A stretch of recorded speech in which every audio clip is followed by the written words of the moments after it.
बिस्मिल्लाहिर्रहमानिर्रहीम अल्लाहुम्मा सल्लि अला सय्यिदिना व मौलाना मुहम्मदिन व अला आलिहि व सहाबी व बारिक व सल्लिम। तो आज मैं आपके साथ रेसिपी शेयर कर रही हूँ चीज़ समोसा की और आलू समोसा की। बहुत ही टेस्टी, बहुत ही सिंपल और इजी रेसिपी है। यहाँ पे 3 कप सबसे पहले मैदे के लेने हैं। अगर आप मेरे चैनल पे नए हैं इसे लाइक करें, शेयर करें, सब्सक्राइब करें और कमेंट ज़रूर किया करें और बेल आइकन ज़रूर दबा दें ताकि मेरी हर वीडियो आप तक ज़रूर पहले पहुँचे। इसमें डालें तकरीबन 1 टेबलस्पून नमक का और हाफ़ टी स्पून डालें अजवाइन का और 5 से 6 टेबलस्पून डाल देंगे हम इसमें ऑयल के। तो आप घी भी डाल सकते हैं। यहाँ पे अब इसको अच्छी तरह मिक्स करेंगे और इतना आपने मिक्स करना है कि अभी दिखाती हूँ कुछ इस तरह का, जब तक ये हमारा ये लुक ना आ जाए। जब तक यहाँ पे जब जैसे ये लुक आ जाएगी तो फाइनली इसके बाद हमने ये देखे जब आपस में चिपकेगा फिर पानी डालना है। पानी थोड़ा थोड़ा करके डालना है। तो इसकी जो डो है हम वो फुल हार्ड गूँधेंगे, जैसे रोटी नान की होती है वैसे नहीं गूँधेंगे। बस सख्त इसकी डो आपने गूँधनी है, इसलिए थोड़ा थोड़ा पानी करके डालना है। पानी आपने ज़्यादा नहीं ऐड करना। तो यहाँ पे मैं इसको अच्छी तरह से गूँध लूँगी। कुछ इस तरह भी करके आपने अच्छी तरह से गूँध लेना है। थोड़ी थोड़ी ये होगी इसमें फ्लेक्सिबल। तो यहाँ पे अब इसको रैप करके 20 से 25 मिनट के लिए रख देंगे।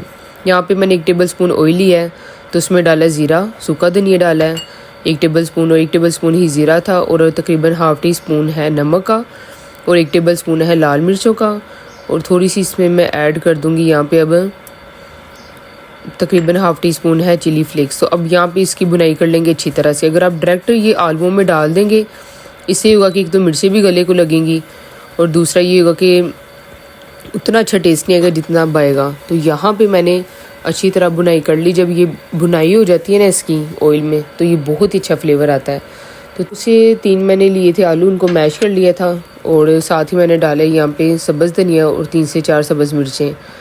अब थोड़ा सा इसको 1 आधे मिनट के लिए पका के तो हम नीचे उतार लेंगे। और यहाँ पे ये देखें हमारी डो बहुत अच्छी तरह तैयार हो गया। अब इसको थोड़ा सा और मज़ीद मसल लेंगे हाथों की मदद से। यहाँ पे आपको ऑयल या सूखा इस्तेमाल करने की ज़रूरत नहीं है। तब इस तरह से कुछ आपने इसको बेल लेना है। इसको गोल नहीं बेलना, थोड़ा सा लंबाई रुख में। तो यहाँ से ये 2 साइडें मैंने पकड़ के इसकी तो इस तरह कुछ शेप इसको दिया है।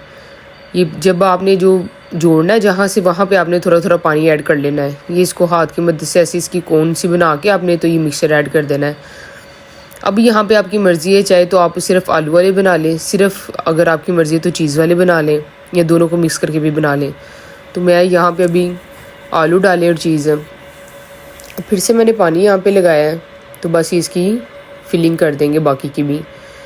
तो ये देखें माशाल्लाह से फिलिंग हमारी तकरीबन हो गई और ये बहुत ही अच्छा और ज़बरदस्त ये हमारा समोसा तैयार हो गया। यहाँ पे एक और की दूसरी की भी करके दिखाती हूँ आपको। ये देखें ऐसे साइड्स पकड़नी है आपने। पहले जहाँ जहाँ आपने साइड आपस में बाइंड करनी है वहाँ पे आपने पहले पानी लगा लेना हल्का सा। उसके बाद आपने फिलिंग्स अंदर ऐड करनी है, जो मर्ज़ी ऐड कर लें। यहाँ पे आप कीमे के बना रहे हो, चिकन के, जो भी आपने ऐड करना कर लें। ये चीज़ें ऐड करके उसके बाद जहाँ फिर ये आपने किनारों पे थोड़ा थोड़ा पानी लगाना है और इसको बाइंड कर देना है यहाँ पे। और इसी तरह बाकी सारे हम अपने समोसे अच्छी तरह से ऐसे रेडी कर लेंगे। बहुत इजी रेसिपी है। 20 से 25 मिनट में आपने इजीली घर बना, जितनी देर आपकी डो रेडी होनी है उतनी देर अपने वो आलू की मिक्सचर तैयार कर ले। यहाँ पे मेरी तो ये फ्राई करते वक्त मेरी वीडियो मिस हो गई थी, तो आपने इसको 4 से 5 मिनट के लिए मीडियम टू हाई फ्लेम पे कुक कर लेना है। ये देखें माशाल्लाह से कितने ही अच्छे कुक हो गए हैं। तो अगर आप मेरे चैनल पे नए हैं, मेरी वीडियो देख रहे हैं, इसको ज़रूर सब्सक्राइब कर दें। अपनी दुआओं में याद रखें। अल्लाह हाफ़िज़।